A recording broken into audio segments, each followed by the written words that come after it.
Hello, and welcome to the Humanistic Counseling, a podcast in which we discuss, analyze, critique, and celebrate both well-established and cutting-edge ideas across the field of humanistic counseling. I'm Brett Wilkinson, Editor-in-Chief of the Journal of Humanistic Counseling, otherwise known as JHC. I'd like to welcome Dr. Alfonso Ferguson, a licensed mental health counselor and core faculty member in the counseling department at Saybrook University. His scholarship emphasizes diversity readiness by preparing counselors and trained to be culturally responsive and work with intersectionally underserved communities.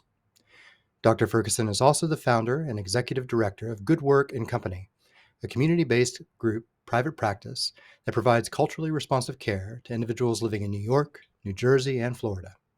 He has a strong interest to work with LGBTQ+ Black, Indigenous people of color struggling with mood disorders, psychosocial stressors, and severe, persistent medical and mental health challenges. His personal mission is to provide brave and safe spaces for marginalized communities to feel heard, affirmed, and celebrated. Dr. Ferguson, thank you for joining us. Thank you for having me. I'm excited to be here and be a part of this conversation today.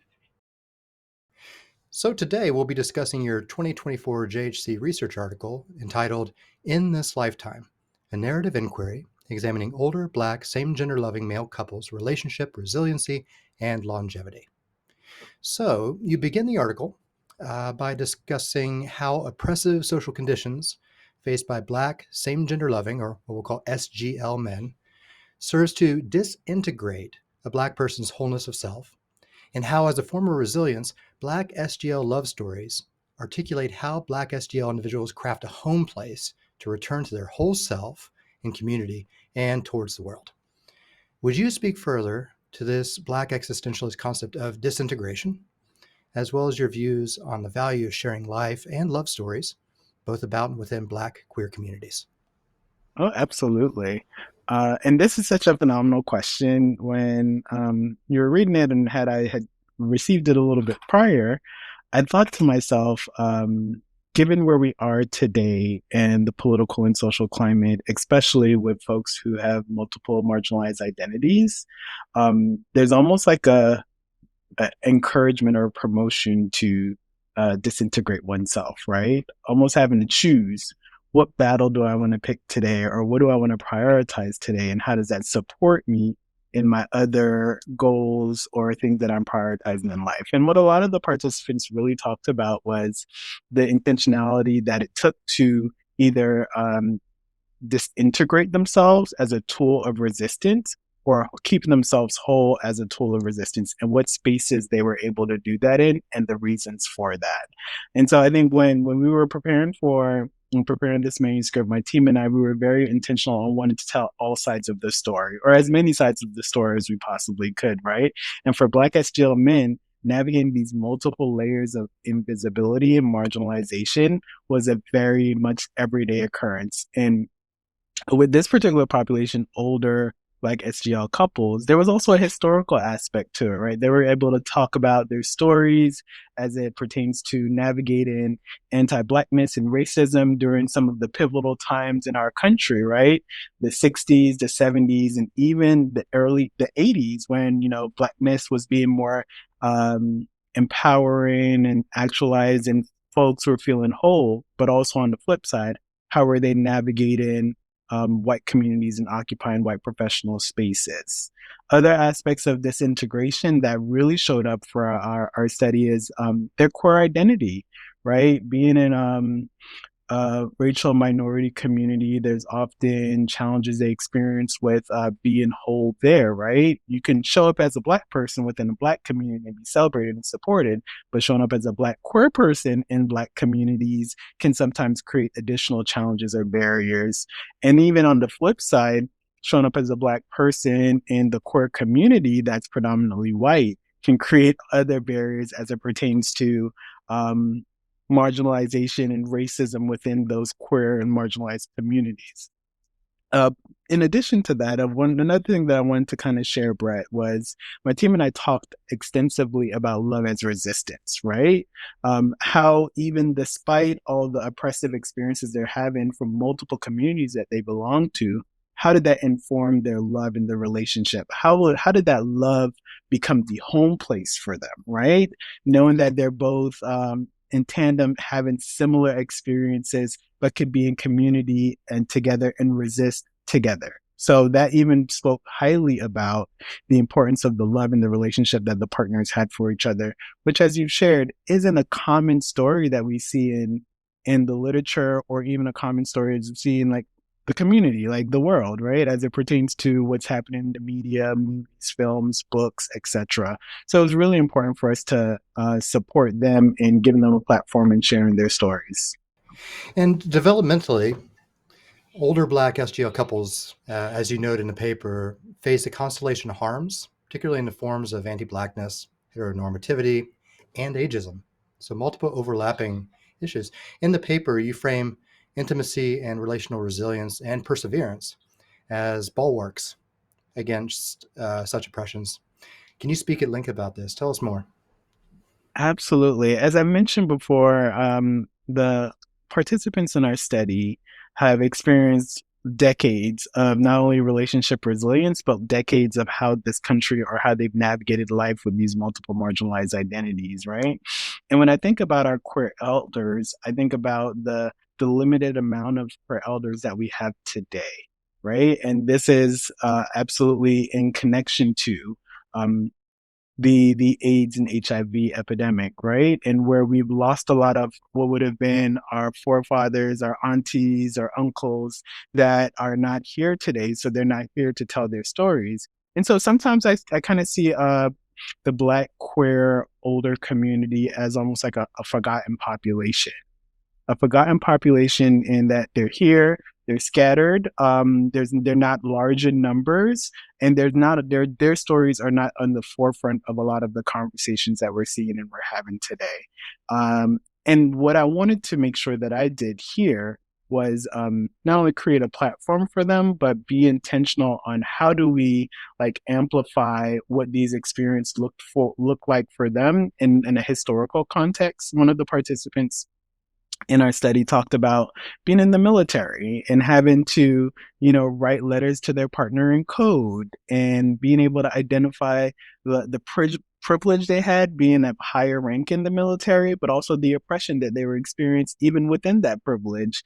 And so being able to talk through and make sense of the ways in which they were intentional, resilient, and also like committed to their relationships, given the barriers that we're not facing today, right? It wasn't like you can just hop on a cell phone and send a text or send a picture or get on a call. There were different methods of communication and staying connected there that was really important to them. And so it's a survival through the connection, right? Love is not just a personal thing, it's also can feel like political. And within that political context, how are we withstanding and standing firm in our love? Can you also speak, as going back to what you mentioned before, about how this ties into this notion of home place? Can you speak more to that in community? No, absolutely. I think when I think of home place, I think of a place. Bell Hooks' novel around that. I think of a place where you go and you get to be yourself. You get to be whole. You get to be complete. You get to also be in community. And for a lot of our participants, the relationship was that one place that they get to experience home place, right? With their partner, they get to be fully authentically themselves, where they had the privilege of taking off the masks that they had to wear in the different communities that they belong to, but they had to also show up in fractions of themselves or fragments of themselves. And so the participants, and the reason why we wanted to be intentional on position ourselves with home places, we wanted to create again the two sides of the spectrum, right? The challenges that they're experiencing, but the ways in which they were resilient and celebrated life and the joy that they experienced while fully being authentic and self-actualized. Yes, and so the seeking out of home place, being able to lean into communities in which one can find intimacy and engage and develop and cultivate relational resilience. You were looking at finding in a narrative inquiry the historical line, kind of chronological timeline and story of how this evolved in the face of all these harms that were throughout their lives. Yes. Absolutely. Absolutely, and it was very intentional to do that. Again, when we thought of this project, my team and I, we really struggled. I personally and the team really struggled on like how do we want to approach this conversation? We know in like mainstream there's not a lot of literature or stories or focus on this, but we also thought it was very important for us as counselors, as there's an increase in working with Black SGL individuals. There's also an increase in working with Black SGL couples. And like, how do we prepare counselors so that when this client or these couples get into our space in the counseling space that we are ready to work and support them. I had ideas of doing a coffee book, right? Like cuz to increase visibility because it would reach the population in the ways that we wanted or we hoped it would. But I also thought it was very important, given the work that we do as counselors, given the intimacy and the vulnerability that our clients come into the space with, it was important for us to be equipped and ready to support them. And so your narrative inquiry clarified three thematic developmental eras. You had the era of assimilation, the era of respect, and the era of wisdom. Can you tell us a bit about your study and the participant storytellers? So you've already given us some of that, but a little bit more. And then walk us through these three unfolding eras as stories. Oh, absolutely. And so, all the participants in this study really talked through how they've navigated the world developmentally, and what were some of the unique challenges and the areas of resilience within those different phases of life, as well as how did it impact or support the relationship, if at all. And so all the participants talked about this era of assimilation, right? The era where they're a little bit younger, they're really trying to figure things out, but they're living in a world that says, hey, this is the norm. So if you want to fit into this norm or you want to succeed or excel in life, you have to show up a certain way. And that may look like for them, how do I make sure that I'm not being too black in white corporate spaces? Or how do I make sure that I'm being black enough and not too gay in black spaces? And how do I make sure that I'm not too black or not too gay in white queer spaces, right? And so there is always this shape shifting and conforming in order to survive or even sometimes to excel.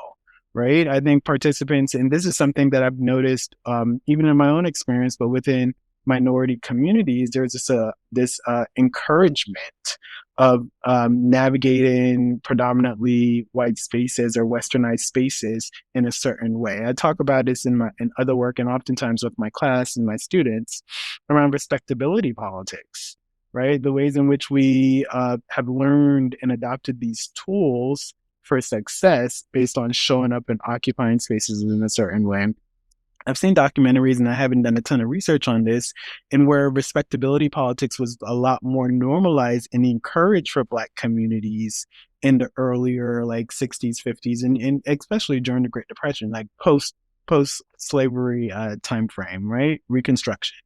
And so I think for a lot of the participants, they really talked about the ways in which they were able to conceal aspects of themselves to propel their professional and even sometimes their personal careers. And then when we talk about the era of respect, again, going again through the developmental process, it really occurs when participants talked about the ways in which they were increasing their comfortability of their various identities. They weren't as conscious or as concerned as to how do I show up in this space? Am I clockable? Will my queerness be recognized within the Black community? And if it is, how do I reconcile and navigate that? So they were a little less concerned around fitting a mold and a little bit more interested and excited about standing out. And this is interesting because I have clients and colleagues and friends where, the older you get, the less you care about what people have to say. And I imagine there's some of that there, but there's also the recognition of the political shifts and laws and policies that were more protective and supportive of the queer community and the Black community. If we're being honest, we're in an era today where that some of that is being reversed. So I'm curious to see how us as a Black SGL community respond to that. And then for the era of wisdom, I think wisdom really comes with age, right? And in this phase of the data collection or what participants shared were like lessons they've learned and what they would say and share with folks who are new to relationship, Black SGL men who are navigating not only romantic relationships, but relational experiences in general. What are the tools that they notice? Things like, being mindful of communication. How do we keep the spark alive? How do we show love beyond just saying I love you? What does love in action look like? And so participants really talked extensively around these tools and techniques that they use within the relationship to keep the spark alive and to be together for 50 or 60 years. And that's an important point here is that some of these couples have been together for 50 or 60 years. There's some demographically age differences, some in their 80s, some in their 50s, educational background. Can you clarify anything around that and the impact, yeah, as you saw it? No, so I think it ties in with what I was sharing earlier around our forefathers or the older core community and that being a dwindling number, if you will. So it was really exciting when I had participants who had been together. I think the youngest couple or relationship but may have been 25 years, and the oldest at the time of data collection, the couple had been together for 54 years. And so it was really fascinating to see how, like, to hear from them the historical context. And I'm not sure if I've shared this with you, Brent, before, but this piece was a part of a larger study, right, where we interviewed a total of 9 couples, and the relationship ranged from being together for 3 years to the couples in the study being together for 54 years at that time. And so I think generationally, there were different conversations that were happening with the younger couples and the younger relationships, whereas the older couples, there was a more vibrant historical conversation happening. And, not to take anything away from the other couples, but there was a level of maturity in some of the things that the tools and techniques they've had that has supported the relationship for multiple Wow. decades. Wow. Okay. And so, are there any other larger takeaways? And maybe we explore this through the study itself as well as your larger body of work. What critical ideas in particular do you hope listeners will take away from this study, maybe counselors as well as any other listeners?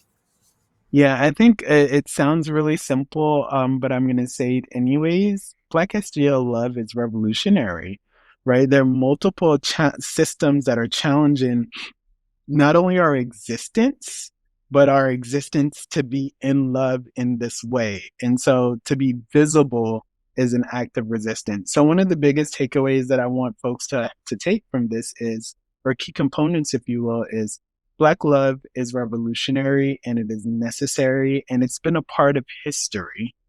Whether it's been erased or not, we are here and will probably always be here. And so it's important for us as counselors, as people, to find ways to be in relationship with that experience and or to coexist with that experience. Ideally, I would love for us to be able to amplify, recognize, and celebrate that experience, but I know everyone's not there right now. Right. And so the other thing is relational longevity isn't just about the individual commitment. At times, it can sometimes feel like a community commitment, right? It often makes me think about you go to the weddings I've been to, there's almost like a community commitment for this marriage to thrive and succeed, so everyone's invested. And I think within this context, within Black SGL love, it requires community investment because Black communities are often so collectivistic. A lot of the participants in the study, and even friends and colleagues in my own experience, sometimes we have to not only fraction or fragment ourselves to show up in certain communities, or sometimes we have to remove ourselves from certain communities to commit to the relationship. So it becomes an either or. And so, should communities all become open and accepting and loving, then Black SGL individuals can show up more whole in more spaces. The other thing that I think about is storytelling is so powerful, right? I think of our ancestors and the ways in which we were able to continue and share our history, and that was often through storytelling. I think about chattel slavery in regards where we weren't allowed to learn to read and write. So the ways in which we passed on our information is through oral storytelling And that's where not only we did our stories, our history, we did our recipes. It's always fascinating when and so I don't know if I've shared this with you. I'm of Afro-Caribbean descent. I was born in the island of Jamaica. It's always fascinating when I see, some of the traditions and the cultural experiences that happen in Jamaica that has also happened in Ghana, that's also happening in New Guinea, that's also happening in Barbados. And even though these places are in separate parts of the world, some of them all in the Caribbean, um, these traditions and these experiences that can be traced back to Africa before slaves were taken. Um, it's just fascinating. If we didn't, it's not written down anywhere, but we have the memory and the information and almost the connection to our heritage and our culture. And so I think storytelling is absolutely powerful. Um, and lastly, I say love is more than an emotion. It takes active practice. It takes intentionality. It takes presence. You have to be engaged. It's love is not one of those things you just show up and you're a part of it. Well, you and your co-authors done such a good job of exploring the love stories in this, and it is one of the beautiful things about narrative inquiry. Do you have plans to do additional narrative inquiry style or ethnography-based work in this area in the future? Not necessarily narrative inquiry. So in this particular project, we were very fortunate, and we published multiple manuscripts, and as a result of that, we actually continued the study, but wanted to focus on interracial couples, interracial SGL male couples, where at least one of the partners identify as Black. So it's really still amplifying and to some extent centering the Black voices and the Black experience, but also recognizing the ways in which the Black SGL community has evolved and are dating outside of their race. And I will say, Brett, it's a phenomenological study, and while we're still getting the stories, we're really more focused on the phenomenon and the essence of the experience, and it's yielding such rich results. And when I say rich results, without giving too much, obviously you can think about it's an interracial relationship and there's a unique dynamic. And so what we found is, while in this study with the older Black SGL couples, race was a part of the conversation as it pertains to their own racial identity and active resistance and how they occupy white spaces. But in this new study, race is such an integral part of the conversation, right? And to some extent, race feels like the third partner in the relationship for many of the couples because it informs almost all of their decisions. It's what communities do we get to be a part of? How do we set boundaries with our communities? What are deal breakers for allowing people in our lives? How do we communicate or engage with our family members and friends when our partner is of a different race? So they're having simultaneously where they're having a heterosexist conversation and a racist conversation at the same time, and almost all of their decisions are impacted by it or informed by safety for me and safety for my partner. Okay. Well, we certainly look forward to seeing the research and scholarship that you have forthcoming. Very excited to see that come out. Last question. What do you think is particularly valuable about humanistic counseling? Yeah, I think what I love and appreciate about humanistic counseling is the offering the encouragement to show up whole, like centering wholeness or affirming wholeness. I think it's the emphasis on like the dignity, the worth, the fully like humanizing of everyone's experience. And I think that's really important as it pertains to the population and the body of work that I've done so far. It's been not only creating visibility, but creating more space and opportunity for minoritized individuals to show up whole in the counseling space and but really whole in the world. And where better else to start than in the room, the counseling room. And so wholeness is a really big thing, but also centering the lived experiences, right? This idea of empathizing and not pathologizing someone's lived experience, embracing the narratives that other people have, and the sources of strength that we often have. And one of the things that I really wanted to be intentional about with this project was not looking at this population as from a woe it's me or a deficit lens, because there's a lot of power and resiliency in the Black community, but there's absolutely a ton of strength in the Black SGL community. And that conversation needs to be had or needs to continue to be had. Absolutely. Dr. Ferguson, it's been a real pleasure talking with you today. Thank you for joining us. Thank you for having me, Brett. This has been great. And many thanks to you, good listeners, for spending time with us here at the Humanistic Counselor Podcast. All JHC articles can be accessed through the Wiley Online Library. If you're a member of the Association for Humanistic Counseling, then you get free access to this article and many, many others through the American Counseling Association website at www.counseling.org. If you'd like to become a member of AHC, then we hope you'll visit our website at www.humanisticcounseling.org. Thank you, be well, and hope to see you here next time on the Humanistic Counselor Podcast.